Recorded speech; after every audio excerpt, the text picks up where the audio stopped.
Bem-vindo de volta. Nessa aula eu quero falar sobre o limite de gás. E para falar sobre o limite de gás, nós temos que entender como funciona a cobrança das transações na Ethereum. Ou seja, temos que entender como funciona a taxa de gás.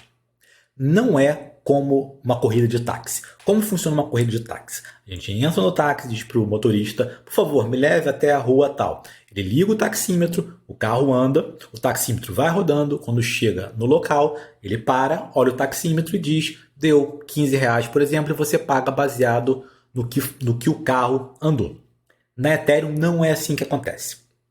O gás tem que ser pago antes da transação ser executada. Ou seja, ele tem que ser definido antes. Vamos pensar numa viagem de carro. A gente quer viajar para uma outra cidade. Então, o que a gente faria nessa analogia seria encher o tanque, por exemplo. Porque eu sei que o tanque cheio é suficiente para chegar na outra cidade. Vai até sobrar, mas não importa. A gente enche o tanque, paga para encher o tanque, certo? Porque o tanque cabe, vamos dizer, 40 litros de gasolina. A gente paga por 40 litros de gasolina, dirige até a outra cidade, chegou lá, sobrou 15 litros, por exemplo.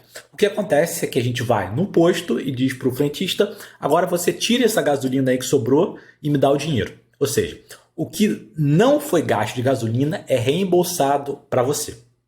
A mesma coisa acontece na Ethereum. Quando a gente quer fazer uma transação, a gente define uma quantidade máxima de gás. Por exemplo, eu estou disposto a pagar 100 mil unidades de gás no máximo, certo? Não importa quanto vai ser utilizado para essa transação, eu só pago no máximo 100 mil unidades de gás e a minha conta tem que ter dinheiro, saldo, para pagar por 100 mil unidades de gás. Aí é executado a transação e digamos que a transação gaste 40 mil unidades de gás. Então eu disse que eu pagava no máximo 100, gastou 40 mil. Essa diferença entre uma e outra, 60 mil, me é reembolsado. Certo? Então a gente paga antes e é reembolsado o que não foi utilizado. Essa é a lógica por trás, talvez depois fique mais claro. Porque é assim, mas no momento eu espero que você entenda apenas que é assim. Então, toda transação que a gente envia, na transação a gente tem que indicar o máximo que nós estamos dispostos a gastar. Vamos ver isso no código. Vou aqui no Visual Studio Code, exatamente a transação que nós fizemos na última aula, e na transação nós podemos colocar um novo campo chamado Gas Limit, que eu digo o máximo de unidades de gás que eu estou disposto a gastar, por exemplo, 100 mil. Vou salvar e vou executar essa transação. A transação foi executada, nós podemos ver lá no Ganache, e ela gastou 53.315. Então, no final, eu paguei apenas por 53.315, mas eu estabeleci o máximo. Se essa transação tivesse gasto 110 mil, por exemplo, ela não seria executada. E aí eu vou mostrar isso, mas antes, uma pergunta que talvez você esteja fazendo é, peraí, eu não estava colocando esse gas limit. É a primeira vez que nós vimos colocar-se esse limite de gás numa transação.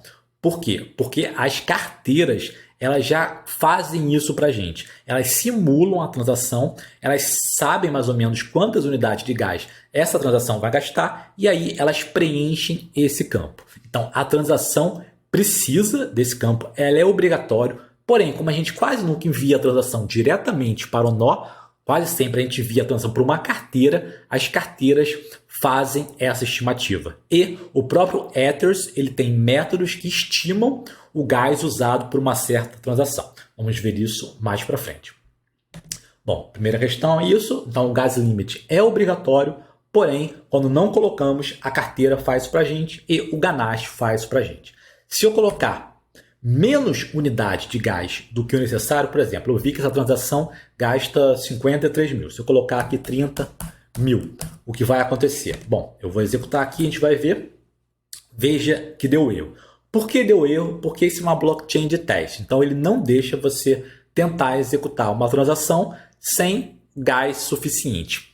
Na vida real, o que aconteceria? Bom, se nós enviarmos isso para uma carteira tipo MetaMask, se nós dizermos, eu só gasto no máximo 30 mil. E a MetaMask faz uma simulação e vê, mas essa transação vai gastar 50 mil. A MetaMask vai te avisar. Ela vai dar um grande aviso, algo do tipo, olha, essa transação vai reverter. Reverter é o termo usado quando ela não é executada, ela dá erro. Essa transação vai reverter e quando a transação é revertida, a gente paga a taxa de gás mesmo assim, não importa que ela não foi executada, a gente vai pagar. Então a MetaMask vai dizer, você está gastando dinheiro à toa, porque essa transação vai falhar, porém, você quer continuar assim mesmo? Ela pergunta. Se você dizer sim, eu quero, aí sim ela envia a transação, certamente a transação vai reverter, mas a transação fica gravada na blockchain, só que fica indicado lá que ela foi gravada, mas ela reverteu. Ou seja, nenhum estado é alterado, nenhum estado da blockchain, além do fato de que você perdeu o dinheiro. Então, vou dizer assim, não é que nenhum estado foi alterado. Algum estado foi alterado, já que a sua quantidade de Ether, o seu saldo diminuiu. Só que a transação reverteu, então o propósito dela não foi alcançado, mas você teve que pagar de qualquer forma. Então, nessa aula eu quis explicar o limite de gás, como ele funciona, e na próxima aula nós vamos começar a ver o preço do gás, como é que é controlado pelo protocolo o valor do gás.